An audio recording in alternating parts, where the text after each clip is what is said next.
Hi, I'm Elizabeth at the Radford Public Library, bringing you what's new in books. And what's new in books is this new adult fiction. It's titled Lessons in Chemistry. It's written by Bonnie Garmus. And a little bit about this author that I've just recently learned is that this book is her debut novel. And this author, Bonnie Garmus, is 64 years old, her first book. And this book has already shot to the top of the New York Times bestsellers list. And it's already been optioned for a movie on Apple TV starring Brie Larson. It's already in production.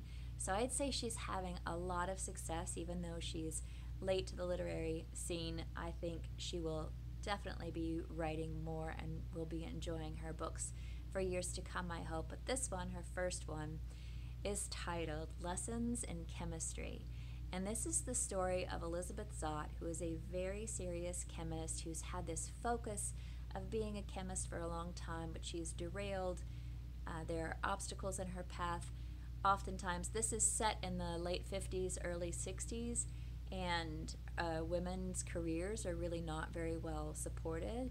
And in this field, this chemistry, the science field in particular, she's had difficulty making headway. And that happens very early on in school. But you will start reading this and meet her when she is doing a cooking show called Supper at 6. And during this cooking show, she finds a way of inserting chemistry into the cooking show. So not only entertaining and instructing people on how to cook, but giving chemistry lessons as she goes. So this is a clever book. It's light in a lot of ways and entertaining and comic, but at the same time there are a lot of weighty issues like inequality. So I don't know how she managed, the author, to make it kind of fun, but she does. And the characters are great. The main character, Elizabeth Zott, is very unconventional for the time. She's not married, but she has a child. She's trying to have a career in science, so she's doing some pretty unconventional things, and she's very laser focused and knows her own mind and is really standing out and having an influence on her audience in this cooking show.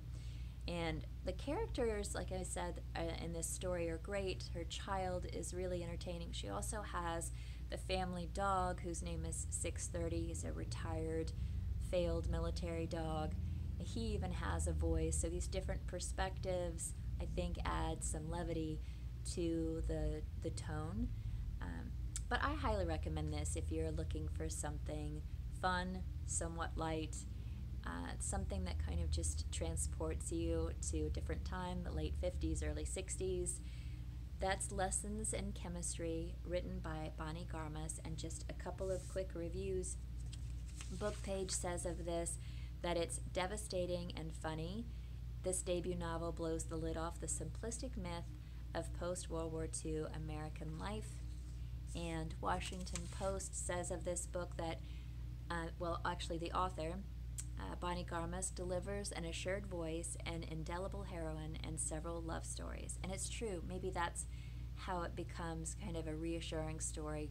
There's so much love in between the main character and her child, and her love of chemistry, of course, and her partner, the child's father, and even the dog plays a part in that as well, in the way he looks out after the family. Of course, even the dog is brilliant in this story.